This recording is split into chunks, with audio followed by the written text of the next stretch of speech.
Bonsoir mes amis, hi guys. Friday night, what a long day, what a long week. It was a bit crazy. I pulled 12-hour shifts a couple of days in a row. IT issues keep making me come back to the office while I was supposed to do a watch deal selling a Grand Seiko. Well, there you go. That's just karma, I suppose. You know, you make a video complaining about Seiko, and then the next day your watch deal falls through. But anyway, it wasn't going to be a good price because I couldn't even get inside the station. There were so many people. Another protest, peaceful protest preparing. This time, people were holding hands for I don't know, kilometers and kilometers all along the roads, but letting cars and people through. It was a bit bizarre, and they had all the flashes on, the lights on their mobile phone. But anyway, I hope you had a good week, you survived. And it's always good to look at your wrist and whatever happens, feel good about what you're wearing. Funny story. All right, so I did have a good lunch today though. French food in that big swanky mall under my office, right in front of the big Rolex shop, the one where you never find any Rolex that you want. And I was wearing my Sea-Dweller. So if you don't know this model, it is the discontinued Sea-Dweller 40 millimeter. That's why it looks so cute. It doesn't even have that big those big lugs that you see on a Submariner. From the front, it looks even smaller, while from the side, it has more girth because it's a Sea-Dweller. And ceramic bezel, maxi dial. Absolutely love this watch. It's just stunning in person. And so I was having a nice lunch. Why would you know, the waiter had the exact same watch? And that is one of those only in Hong Kong stories. I wasn't even surprised actually. Of course he had.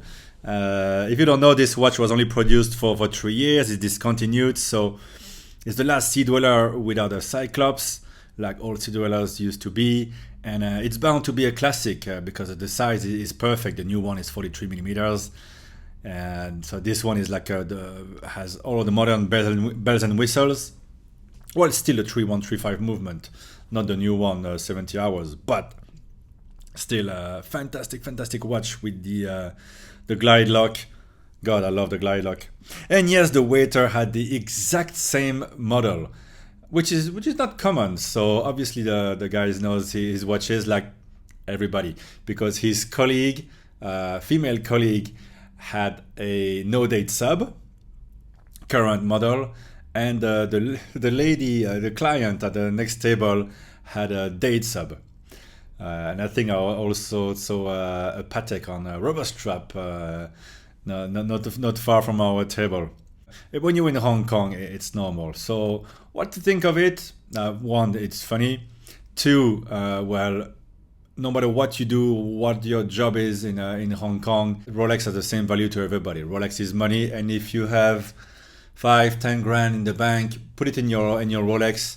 It's gonna give you more interest in these markets, probably. And anyway, people love to wear Rolex because it's a beautiful watch, and that's just what people do here in Hong Kong. Much less common in Belgium. I don't think when I go back and I show my sister a Rolex, she had never seen one. Well, hell, 2 years ago I had never worn one myself. I had a fake one actually. I had a fake one from Turkey. Always run quite alright. Just shaking it. I wonder what was inside. So that was the little story, and let's leave it there. I think it's just funny. And if you want to stand out in Hong Kong, either you try to get the Rolex that has just gone extinct, the one that you just can't find anymore in the shop, which could be actually even the Air King now. I've been wearing that watch a couple of days this week. I just love it. Just love it. It's such a special piece. I think it's gonna get into. It's gonna become very fashionable as well very soon. Maybe already it is. So different from the Explorer, which you see there in the back, much thicker. And what a cool dial! until you have it on the wrist, you don't really experience the vibe of it. It has such a cool pilot vibe. Very fun watch with a beautiful polished bezel and cool colors.